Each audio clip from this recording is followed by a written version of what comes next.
As we have been traversing the Bible and journeying home together, I realize a misunderstanding may have developed along the way.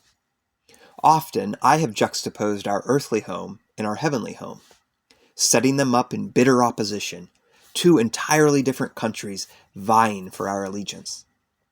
However, I should have pointed out that when I speak of this earth not being our home, I speak about this earth in its present condition.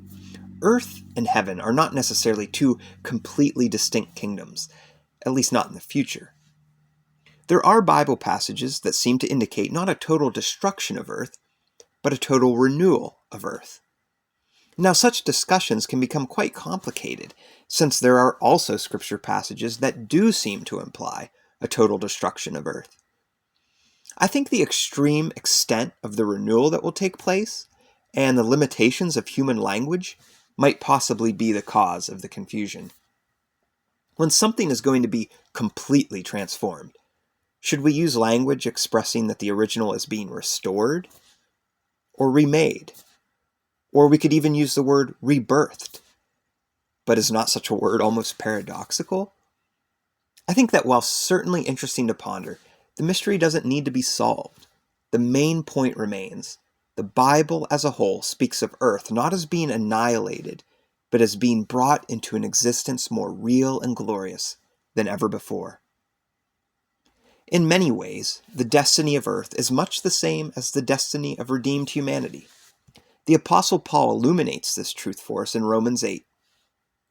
For the creation was subjected to frustration, not by its own choice, but by the will of the one who subjected it, in hope that the creation itself will be liberated from its bondage to decay and brought into the glorious freedom of the children of God.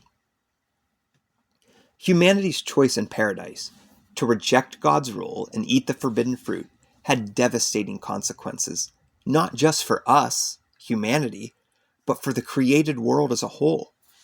Suffering and death entered not just the human race, but also the world we inhabit. Just as man and woman were originally created to live forever in perfect peace, so the trees and the rivers and the antelope and the ravens were created to live forever in tranquility. But now, just as humankind has fallen to a far lesser state of existence, so too has the entire created order. Trees rot, rivers dry up, animals hunt one another, stars burn out, tsunamis churn in the sea, and tornadoes ravage the landscape. The earth has sadly fallen from its God-designed glory. The earth, as Paul says, is groaning as in the pains of childbirth right up to the present time, just as we humans groan inwardly as we wait eagerly for the redemption of our bodies. We groan in anguish as we wait for our souls to be united with the perfect, immortal, resurrected body we have been promised by Jesus. And we are not alone in our groaning. All of creation joins in the painful yet hopeful chorus.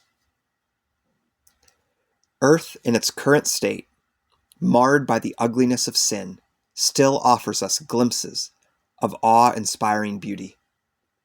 Can you imagine what awaits?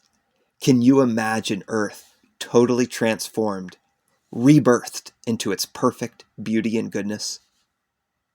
Earth will one day be rebirthed as paradise, as Eden, as that garden in the east, as the place where God and humanity dwell in perfect harmony.